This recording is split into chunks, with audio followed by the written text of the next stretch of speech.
আজকে কাঁকরোল দিয়ে মুসুর ডালের 100% নতুন দারুণ টেস্টি একটা রেসিপি আপনাদের সাথে শেয়ার করব। এইভাবে রান্না করলে খেতে ভীষণই ভালো হয়, আর রান্না করাও একেবারে সহজ, ঘরোয়া অল্প উপকরণে তৈরি হয়ে যাবে। ভাত হোক বা রুটি যা দিয়েই খাবেন না কেন ভীষণই ভালো লাগবে। তো চলুন দেরি না করে রেসিপিটা দেখে নেওয়া যাক। নমস্কার বন্ধুরা, আমি সোমার রান্নাঘরে আপনাদের সবাইকে অনেক অনেক স্বাগত জানিয়ে শুরু করছি আজকের এই দারুণ স্বাদের কাঁকরোল দিয়ে মুসুর ডালের নতুন রেসিপি। কাঁকরোল দিয়ে মুসুর ডালের নতুন রেসিপিটা করার জন্য দেখুন আমি এখানে নিয়েছি 50 গ্রাম মুসুর ডাল। ডালটাকে 2-3 বার জল পাল্টে পাল্টে ধুয়ে নিয়েছি, তারপর এভাবে জল দিয়ে ভিজিয়ে রেখেছি 1 ঘন্টা আগে। 1 ঘন্টা পর দেখুন আমি চলে এসেছি, নিয়ে নিলাম 5টা মিডিয়াম সাইজের কাঁকরোলগুলোকে এইভাবে একটু কাটা ছাড়িয়ে নিচ্ছি, কেননা এই কাঁটাগুলোর মধ্যে অনেকটাই ধুলো বালি লেগে থাকে। বাজার থেকে কাঁকরোলগুলো আনার পর একটু জলে ভিজিয়ে রাখতে হবে, তাহলে যদি কোনো রকম ধুলোবালি থাকে পরিষ্কার হয়ে যায়। আর চাইলে আপনারা কাঁটাগুলো ফেলতেও পারেন, নাও ফেলতে পারেন, কোনো রকম অসুবিধা হবে না। আমি একটু ছাড়িয়ে নিচ্ছি। দর্শক বন্ধুরা, এখানে একটা কথা মনে করিয়ে দিতে চাই, আমার আজকের রান্নাটা দেখে কেমন লাগলো কমেন্ট বক্সে জানাতে ভুলবেন না, কেননা আপনাদের একটা কমেন্টের মাধ্যমেই জানতে পারি আমার রান্না আপনাদের কেমন লাগে।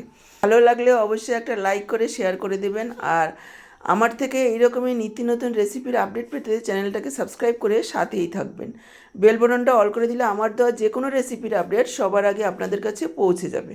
দেখুন কথা বলতে বলতে কাঁকরোলগুলোর কাঁটাগুলো ছাড়িয়ে নিয়েছি।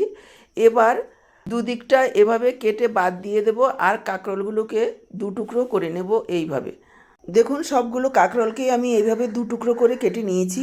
চলে আসলাম মূল রান্নায়। গ্যাস অন করে কড়াই বসিয়ে দিয়েছি, দিয়ে দিলাম 1 কাপ জল। জলের মধ্যে দিয়ে দিচ্ছি পরিমাণ মতো একটু লবণ, দিয়ে দিচ্ছি সামান্য একটু হলুদ গুঁড়ো, দিয়ে দিচ্ছি 1/2 চা চামচ চিনি।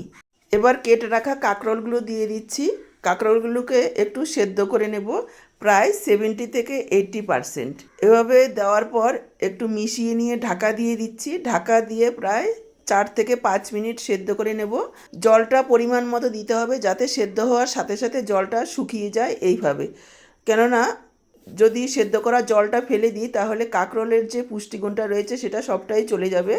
সেজন্য পরিমাণ মতো জল দিয়ে দেখুন কাঁকরোলগুলোকে এইভাবে সেদ্ধ করে নিয়েছি।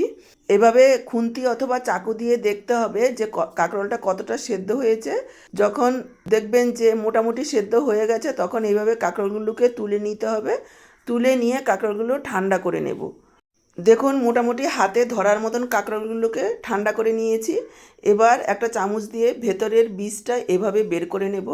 খুব সাবধানে বের করতে হবে যাতে উপরের খোসাটা না ফেটে যায় বা ভেঙে যায়। দেখুন সবগুলো কাঁকরোলের বীজ আমি এভাবে বের করে নিয়েছি।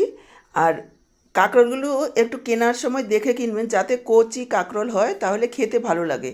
আর বীজগুলো খুব বেশি শক্ত হয়ে গেলে সেই কাঁকরোল খেতে ভালো লাগে না, আর খাওয়ার সময় শক্ত বীজগুলো মুখে পড়লেও বাজে লাগে।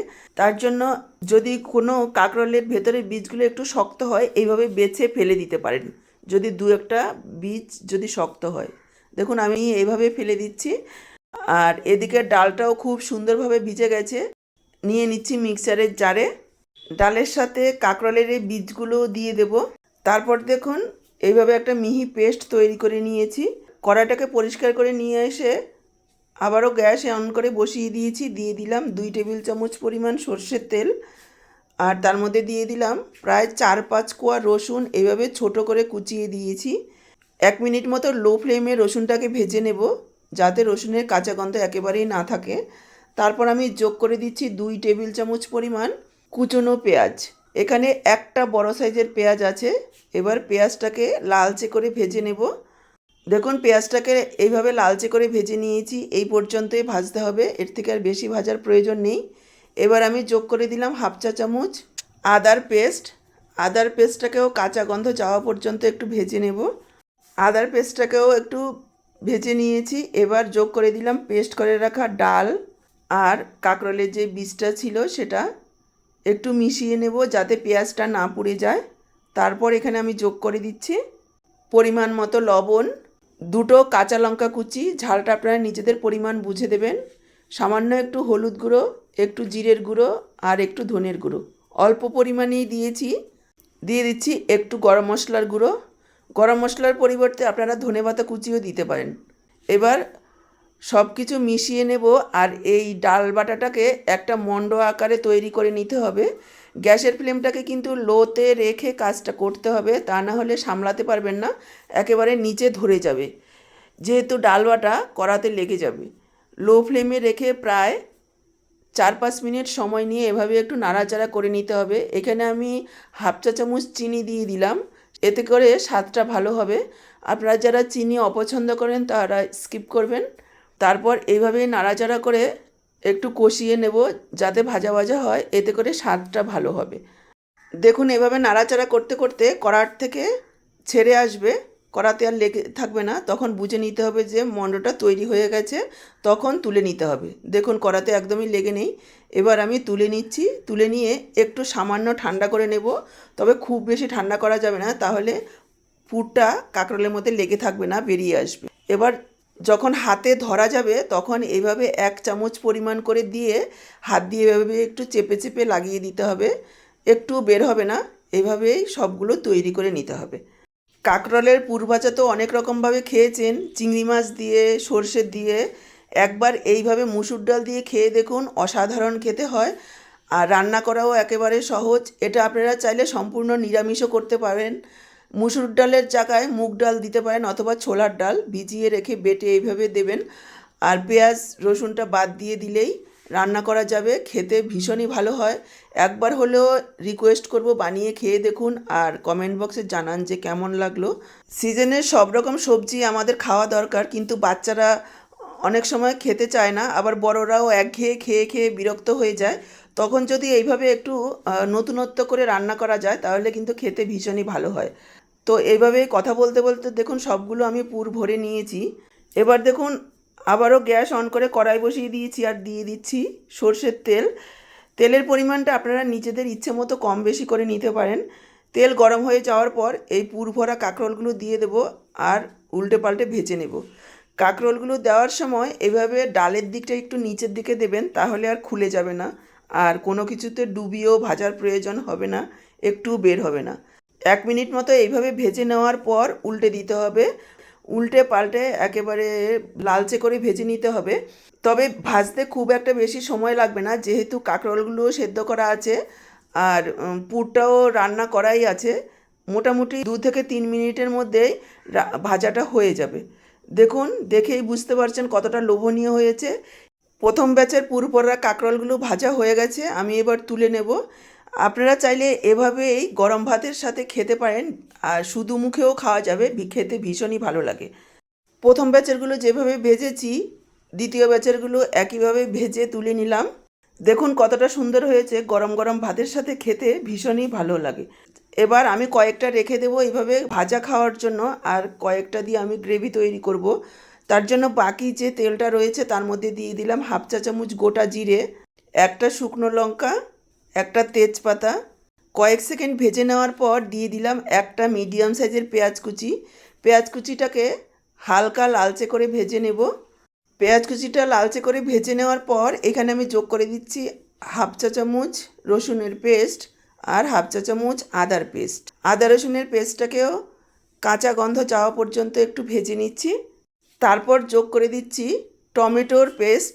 এখানে একটা বড় সাইজের টমেটোর অর্ধেকটা আমি দিয়েছি। আপনারা যদি খুব বেশি টক খেতে পছন্দ করেন তাহলে পুরোটাই দিতে পারেন। টমেটোর পেস্টটাকেও কাঁচা গন্ধ যাওয়া পর্যন্ত একটু নাড়াচাড়া করে নেব। তারপর এখানে যোগ করে দিচ্ছি কিছু গুঁড়ো মশলা।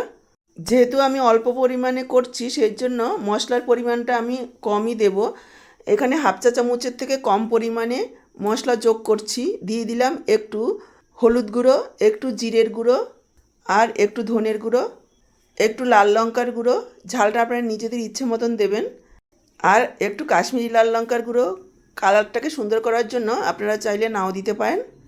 একটু জল দিয়ে দিচ্ছি যাতে মশলাটা না পুড়ে যায়।